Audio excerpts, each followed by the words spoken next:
어제 말씀에 이어서 계속적으로 데살로니가전서 2장 13절 말씀을 저희가 봅니다. 데살로니가전서 어제 말씀에서는 사도 바울이 자신의 그러한 자신을 변호하며 변증하는 말씀이었었는데 오늘 말씀도 그러한 말씀의 연장선상입니다. 그리고 사도 바울이 그렇게 변호하였던 이유는 다른 것이 아니라 복음을 위하여서 복음의 전파가 막히지 않도록 하기 위하여서 지금 사도는 적극적으로 복음을 변호하는 것입니다. 자신을 변호하는 것처럼 보이지만 사실 이 말씀 속에는 복음을 변호하는 그러한 내용이 계속적으로 전개가 되고 있습니다.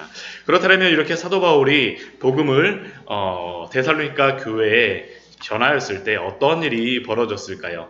오늘 그 13절 말씀을 보면 사도 바울이 하나님께 끊임없이 감사한다라고 고백하고 있습니다. 무엇을 그렇게 사도 바울이 끊임없이 감사를 하고 있습니까? 그것은 이 데살로니가 교회의 성도들이 하나님의 말씀, 사도 바울이 전하였던 그 복음을 받아들일 때에 사도 바울의 그러한 개인적인 말, 아니면 복음의 전도팀 실라와 디모데가 전하였던 그 말을 사람의 말로 다 받아들이는 것이 아니라 하나님의 말씀으로 받아들였기 때문입니다. 그리고 그것으로 인해서 나타났던 그러한 일들이 무엇이었습니까? 이 말씀이 또한 너희 믿는 자 가운데서 역사하느니라. 하나님의 말씀이 역사할 때는 아무에게나 역사하지 않습니다. 많이 역사하는 그러한 일들을 우리가 보게 되면 하나님의 말씀을 믿음으로 받아들이는 성도들 가운데에 사람의 말로 받아들이는 것이 아니라 하나님의 말씀으로 받아들이는 가운데 하나님의 말씀이 역사하게 되어집니다. 어떻게 보면 이렇게 복음을 전하는 사람들, 복음을 전도하는 그러한 사람들은 하나님의 말씀의 통로가 되어질 뿐이지 그 사람들의 어떠한 능력이 있어서 그것이 전해지지 않습니다.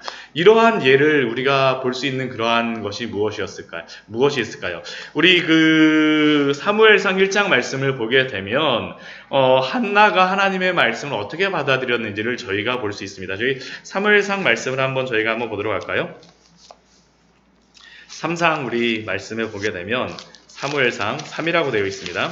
사무엘상 1장 말씀을 보게 되면 엘가나라고 하는 그러한 사람의 부인으로 한나가 나오고 있습니다.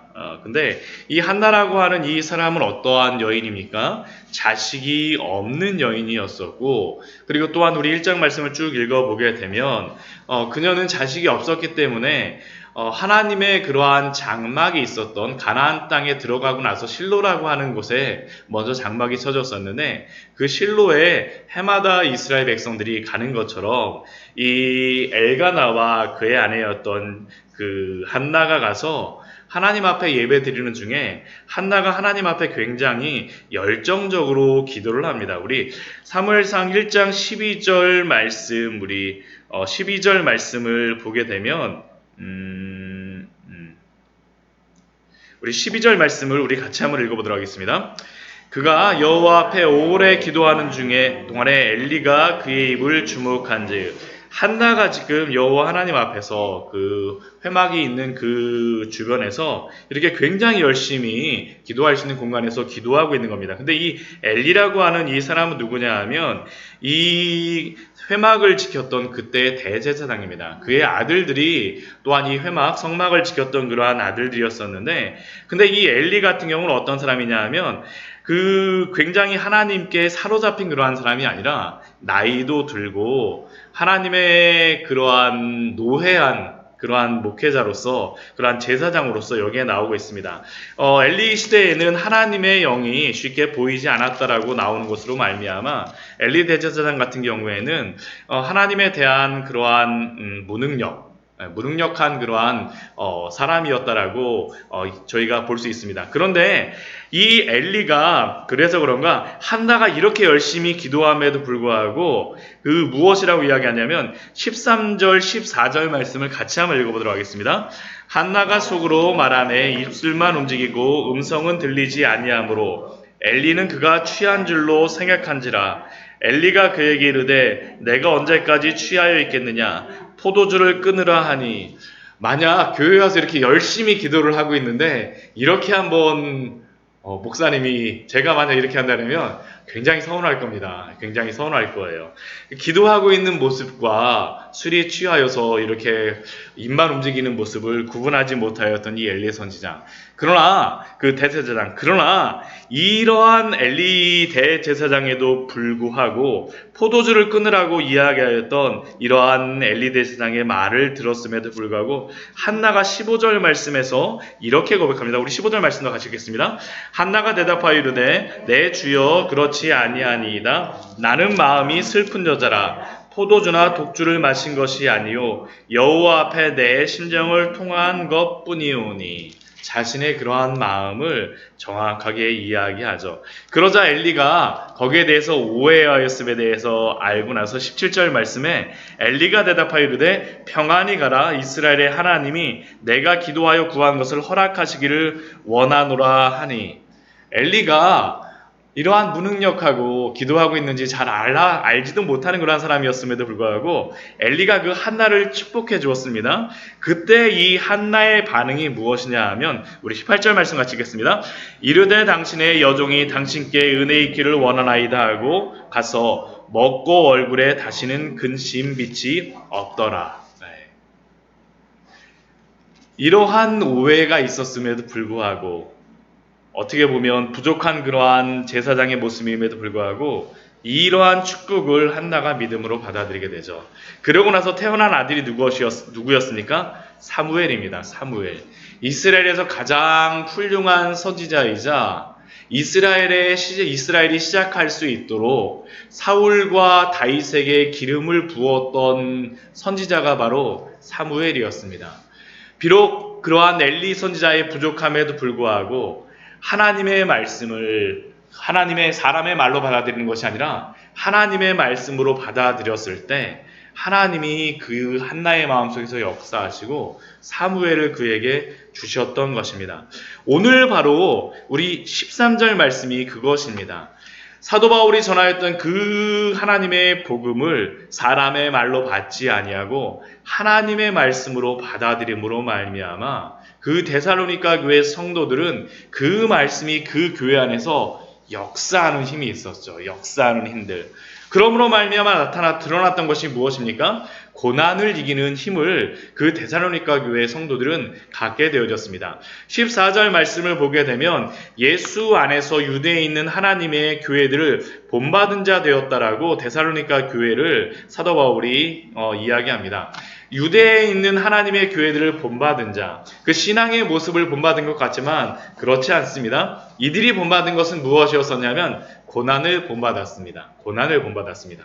그들이 유대인들에게 고난을 받음과 같이 이 예루살렘에 세워졌던 그 교회들이 굉장한 그 고난을 많이 받게 되죠. 사도행전 7장 말씀을 보게 되면 스데반이 복음을 전하다 돌에 맞아 순교하게 되고 그 이후에 유대에 있었던 성도들이 얼마나 큰 고난이 있었는지 다 흩어지게 되어지지 않습니까? 그런데 그 고난 속에서 어떻게 됩니까? 고난과 환난을 통하여서 복음이 전파되어지는 일들이 벌어지게 되어지죠. 복음이 흥황하게 되어지는 일들이 그 고난을 통해서 일어났던 것과 같이 너희도 너희 동족에게서 동일한 고난을 받았느니라. 그 데살로니가 교회도 고난과 환난을 받았지만 그러나 그들은 그 고난과 환난에 매여 있는 자들이 아니라 그 고난 속에서 믿음이 역사하는 그러한 교회가 되어졌습니다. 사도행전 8장 사도행전이 아니라 고린도후서 8장 말씀을 보게 되면 사도 바울이 그 복음을 전할 때 그 어떠한 헌금을 하고 여러 구제 헌금을 할 때 가장 많이 도와줬던 지역이 어디냐 하면 바로 이 지역이었습니다. 데살로니가 교회와 함께 빌립보 교회, 또한 베레아 지방의 그러한 교회들이 마게도냐에 있는 교회들이 사도 바울의 그러한 사역에 대해서 가장 함께하고 가장 함께 뜻을 모았던 사람들. 이들은 바로 이 말씀이 살아서 역사하였던 그러한 사람들이고 또한 고난 가운데서도 그 믿음이 연약하여지지 않았던 사람입니다. 이게 바로 데살로니가 교회 안에서 있었던 그러한 일입니다. 하나님의 말씀을 사람의 말이 아니라 하나님의 말씀으로 받아들임으로 말미암아 그들은 그 고난을 이기게 되어졌습니다. 오늘 15절, 16절 말씀을 보게 되면 저희가 이 고난의 그러한 중심, 고난을 가하였던 그러한 사람들이 누구인가에 대하여서 사도 바울은 또한 이야기합니다. 그들이 누구냐 하면 바로 유대인들이었습니다.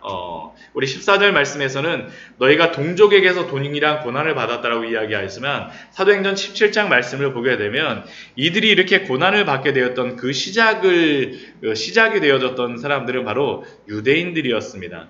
근데 이 유대인들에 대하여서 사도 바울이 어떻게 지금 15절, 16절 말씀을 이야기하냐면 굉장히 심하게 책망하고 어찌 보면 저주하는 것과 같이 이야기까지 하고 있습니다. 우리 16절 말씀 보면 우리가 이방인에게 말하여 구원받게 함을 그들이 금하여 자기 죄를 항상 채움에 노하심이 끝까지 그들에게 임하였느니라 라고 사도 바울이 말하죠. 근데 이러한 말을 받아들일 때 저희가 유대인들은 정말 하나님의 심판을 받고 그러한 사람들이야 라고 저희가 받아들이게 되면 저희가 좀 문제가 있을 것 같습니다. 이 말씀을 이렇게 사도 바울이 말하는 이유가 무엇이겠습니까? 유대인들이 다른 것이 아니라 복음을 막았기 때문에 사도 바울은 이렇게 이야기하고 있는 것입니다. 사도 바울이 판단하고 편지를 보내는 대부분의 그러한 주제가 무엇이냐면 복음입니다. 복음에 대하여서 맡고 있는 이 유대인들에 대하여서 사도 바울은 그들의 잘못에 대하여서 예전에 예수님께서 마태복음 24장 말씀, 25장 말씀을 통하여서 종말 말씀을 통하여서 이스라엘 백성들이 하나님의 복음을 막음으로 말미암아 그들이 이후에 있게 될 그러한 심판에 대하여서 예언하셨던 것처럼 사도 바울도 이야기하고 있는 것입니다. 결국 복음에 대하여서 하나님께서 말씀하고 계시는 것임을 우리가 여기서 또한 알아야 됩니다. 그리고 이러한 일이 있은 후에 우리 17절 말씀을 보게 되면 17절과 18절 말씀을 보면 사도 바울은 다시 한번 그 데살로니가 교회에 대하여서 자신이 왜 그 데살로니가 교회를 떠나였는지를 또한 변증을 합니다. 우리가 잠시 너희를 떠난 것은 얼굴이요 마음은 아니니. 사도 바울이 데살로니가 교회를 떠났던 것은 육체적으로 떠났을지는 모르지만 마음으로는 계속 그들과 함께하며 사도 바울의 마음속에는 그들의 얼굴을 보기를 원하는 그러한 마음이 계속 있다라는 겁니다. 우리 말씀에서 사도 바울이 2장 7절 말씀에서 유모와 같이 데살로니가 교회의 성도들을 양육하였다라고 이야기하는데 다시 한번 그들에게 우리가 너희들을 사랑하고 있음을 사도 바울과 그런 전도팀이 열정적으로 아직도 사랑하고 있음을 다시 한번 이야기합니다. 그러나 물론 어려움이 있습니다. 그 어려움을 18절 말씀에서 이렇게 고백합니다. 그러므로 나 바울은 한 번, 두 번 너희에게 가고자 하였으나 사탄이 우리를 막았도다.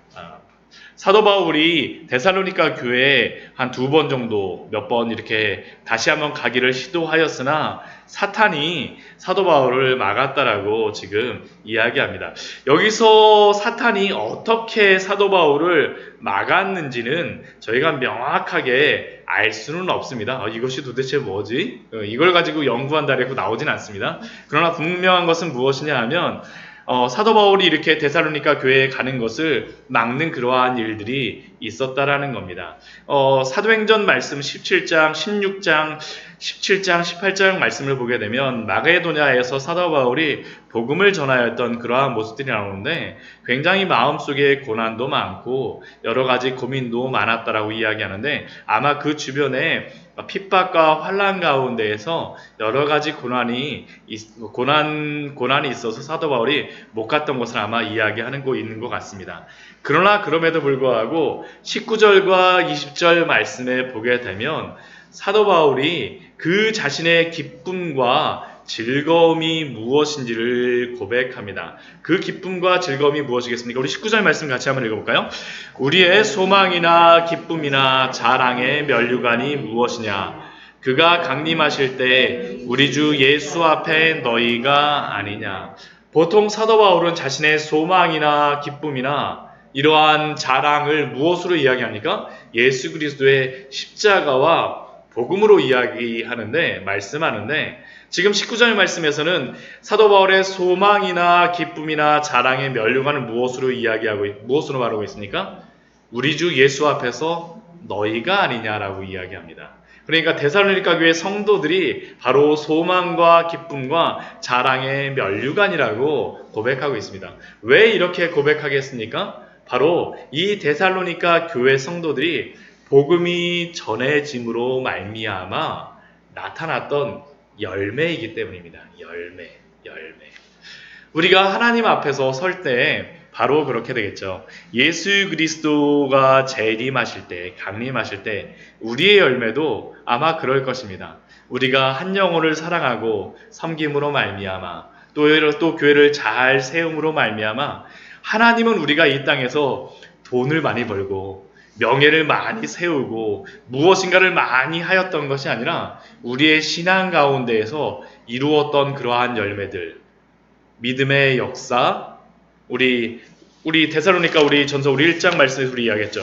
믿음의 역사와 사랑의 수고와 소망의 인내, 이러한 열매들을 통하여서 드러난 이러한 데살로니가 교회 성도들과 같은 그러한 성도들, 우리 삶의 열매들이 바로 예수 그리스도 앞에서 드러낼 아름다운 열매들일 것입니다. 그리고 또 그것을 향하여서 예수님도 우리에게 대해서 칭찬하시겠다라고 또한 우리는 하셨던 말씀을 우리는 기억하고 있지 않습니까?